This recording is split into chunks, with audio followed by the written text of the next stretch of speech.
শ্রীকৃষ্ণের উপদেশ, জীবনে কর্ম করে যাও, ফলের আশা করো না। জীবনে লক্ষ্য স্থির রাখা জরুরি, কারণ লক্ষ্যহীন জীবন মানুষকে ভুল পথে চালিত করে। কর্ম করার আগে আমাদের কর্মের প্রতি সঠিক মনোভাব গড়ে তুলতে হবে, তবেই সেই কর্মকে আনন্দের সাথে সম্পূর্ণ করা সম্ভব। সৎ চরিত্রের মানুষের হৃদয় সর্বদা শান্ত থাকে, পরিস্থিতি কখনোই তার সুখের বাধা হয়ে দাঁড়ায় না। সমাজে তার সম্মান অক্ষত থাকে সর্বদা। যতক্ষণ না পর্যন্ত আমরা আমাদের কষ্ট থেকে শিক্ষা গ্রহণ না করছি, ততক্ষণ পর্যন্ত আমাদের কষ্টের পথ কখনো শেষ হবে না। শ্রীকৃষ্ণ আরও বলেছেন, আত্মা অমর, তাই মৃত্যু নিয়ে চিন্তা করো না।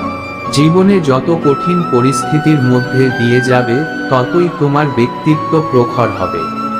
কর্মের মাধ্যমেই ধর্ম সাধিত হয়, কর্ম ছাড়া ধর্মের কোনো সংজ্ঞা নেই। সময় হলো সর্বশক্তিমান, তাই কখনো সময় নষ্ট করো না।